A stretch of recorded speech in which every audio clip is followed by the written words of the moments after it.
देवरानी के मीठे, जेठानी के खट्टे पकवान। कमला अपने दोनों बेटे रवि और गिरीश की शादी शिखा और मालती से करा देती है, जिनका वह बड़े प्यार से गृह प्रवेश करती है। आजा मालती बहू, तू बड़ी है इसलिए पहले तू कदम रख, फिर शिखा बहू रखेगी। जी माँ जी। फिर एक एक करके कमला अपनी दोनों बहू का गृह प्रवेश कर आरती करती है और उनकी नजर उतारती है। नजर ना लगे मेरी बहुओं को, चलो अब जाकर सब आराम करो। जी माँ जी। चलिए फिर सोने चलते हैं। रुकिए रुकिए भैया भाभी, चारों को मैं ऐसे ही अंदर नहीं जाने दूंगी। पहले मेरा शगुन निकालिए, दरवाजा रोकने का, और पूरे 2100 रुपए लूंगी, 1 रुपया कम नहीं। ओहो, ये लड़की भी ना। चल रवि, 1000 तू दे, 1100 मैं देता हूँ। आप दोनों भाई तो बड़े चालाक बन रहे हो। अरे दोनों से मुझे 2100 लेने हैं, समझे आप? हे भगवान, ये लड़की तो आज हमें लूट ही लेगी। अरे रवि जी, दे दीजिए, दीदी का हक बनता है। फिर दोनों भाई अपनी बहनों को पैसे निकाल कर देते हैं। इसके बाद सब अपने अपने कमरे में चले जाते हैं। अगले दिन दोनों बहू उठकर घर की सफाई कर पूजा की तैयारी करती हैं। तभी बातें बनाती जेठानी मालती कहती है, अरे शिखा, तुम ये काम मत करो, जाकर बाहर का मेन गेट साफ करो। पर दीदी, अभी सारी सफाई झाड़ू पोछा मैंने ही किया है, आपने तो बस थोड़ी सी डस्टिंग की है, और अब मंदिर में बाती बनाने आ गई, आप जाकर कर लीजिए वो काम। तुम्हारी हिम्मत कैसे हुई मुझे ऑर्डर देने की? इस घर में मैं बड़ी हूँ या तुम? दीदी, मेरा ये कहने का बिल्कुल भी मतलब नहीं था, मैं तो बस इसलिए कह रही थी ताकि दोनों में से ज्यादा भार किसी पर भी ना हो। देखो, तुम देवरानी हो, छोटी हो, इस घर के ज्यादा अधिकतर काम तुम्हें ही करने हैं, मुझे नहीं।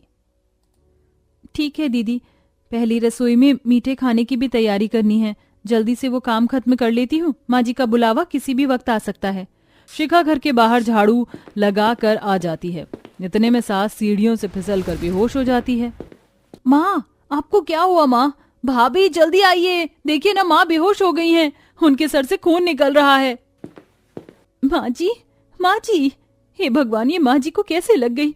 दीदी, हमें डॉक्टर के पास ले जाना चाहिए।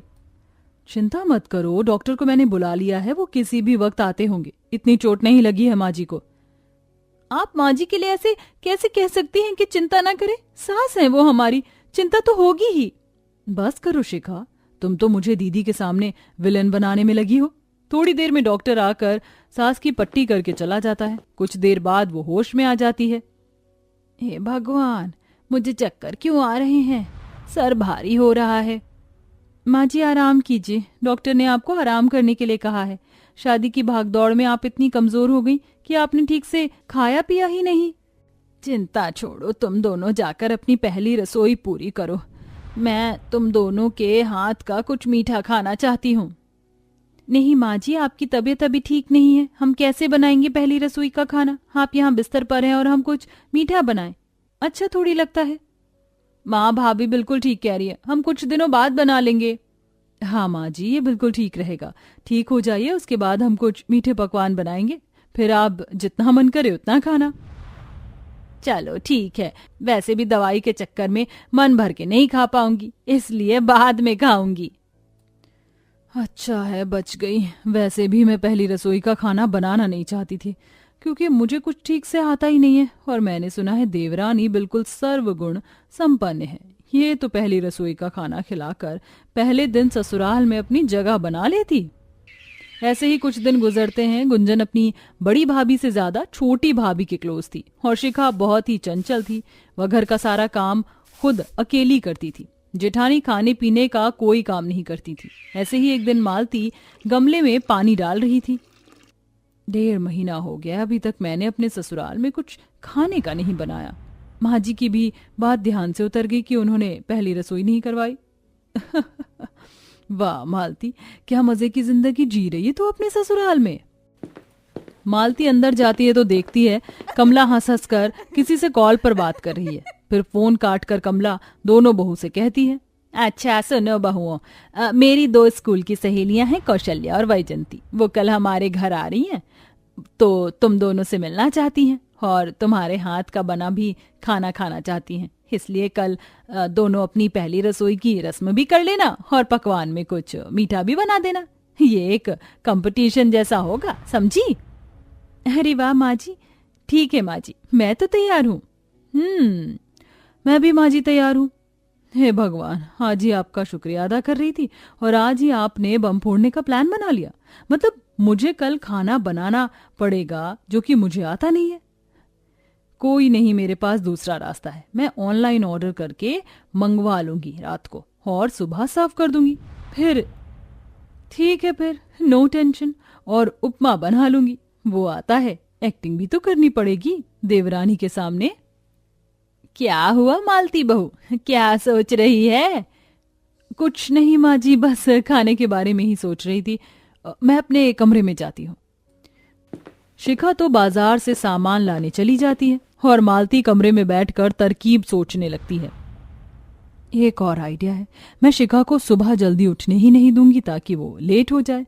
रात को मालती शिखा के कमरे का अलार्म जल्दी की जगह लेट सेट कर देती है और स्विगी से मंगवाए अपने खाने को फ्रिज में छुपा के रख देती है और सुबह जल्दी ही निकाल कर एक साइड कर लेती है और रसोई में खाना बनाने की एक्टिंग करती है और स्विगी वाले खाने को कटोरे में सजा देती है। तभी 10 बजे शिखा की आंख खुलती है। हे भगवान, घड़ी में 10 बज रहे हैं। रवि, आप मुझे उठा नहीं सकते थे क्या? पता है ना कितने महीने बाद माँ जी हमसे खाना बनवा रही है और उनकी सहेली भी आने वाली है। तुमने मुझे बताया ही नहीं। मुझे लगा आज तुम्हारी तबीयत खराब है इसलिए आराम कर रही हो। हे भगवान, आपको इतना क्यों लगता है? पता भी है मुझे जलेबी, रबड़ी, रसगुल्ला, रसमलाई, हलवा सब तैयार करना है। नहा धोकर शिखा रसोई में 5G की स्पीड से काम करने लगती है जिससे जेठानी चिढ़ जाती है। तभी वीडियो बनाते हुए नंद आती है। हाय फ्रेंड्स, मैं हूँ गुंजन और ये दोनों हैं मेरी भाभियां जो बना रही हैं आज के स्पेशल रसोई में मीठा पकवान, खास मेरी मम्मी की सहेलियों के लिए। तो कौन कंपटीशन जीतेगा? बने रहिए। जीतूंगी तो मैं ही, लेकिन एक मिनट, मुझे इसमें से स्मेल क्यों आ रही है? कहीं खाना बर्बाद तो नहीं हो गया? मालती चुप करके अपना खाना टेस्ट करती है जो कि सारा सड़ गया था। हे भगवान, ये तो सारा खट्टा हो गया है। मीठे की जगह कोई बात नहीं, अभी खाना बदल देती हूँ। कुछ देर बाद कमला की सहेली वैजंती और कौशल्या आ जाती हैं। साथ ही शिखा के बने हुए खाने को चालाक जेठानी अपने खट्टे खाने से बदल देती है और उसकी सहेलियों के आगे पेश करती है, जिसे खाकर वो बहुत तारीफ करती है और देवरानी की बेइज्जती। हे भगवान, तू इतना खराब खाना कैसे बना सकती है? सारा खट्टा है। शिखा बहू, तू तो इतना अच्छा खाना बनाती है। करवा दी मेरी बेइज्जती सहेलियों के सामने। खाना तो तेरी बड़ी बहू ने बनाया है। क्या रसमलाई है, क्या रबड़ी है। हाँ कमला, कैसी बहू है तेरी छोटी वाली? ये क्या शिखा, तुमने माँ जी का मान भी नहीं रखा। मैं खाना बना देती, खट्टा खाना बनाया है तुमने। नहीं नहीं माँ जी, आंटी जी, मैंने ये खाना नहीं बनाया, मैंने तो दूसरा बनाया था। जेठानी जी, आप झूठ क्यों बोल रही हैं? देखिए माँ जी, देवरानी जी आपके सामने किस हद तक गिर रही हैं। मेरे बनाए हुए खाने को ही झूठा साबित कर रही हैं। बस कर बहू, और कितनी बेइज्जती करवाएगी मेरी? माँ रुकिए, छोटी भाभी को कुछ कहने से पहले आप बड़ी भाभी की सच्चाई देख लीजिए। छोटी भाभी बिल्कुल सच कह रही हैं और आप सभी भी देखिए। गुंजन ये कहकर सबको अपने बनाए हुए व्लॉग की एक वीडियो की झलक दिखाती है जिसमें मालती अपना खट्टा खाना देवरानी शिखा के मीठे खाने से बदलते हुए पकड़ी जाती है। ये देखते ही सास जेठानी को चाटा मारती है कि देवरानी रोक लेती है।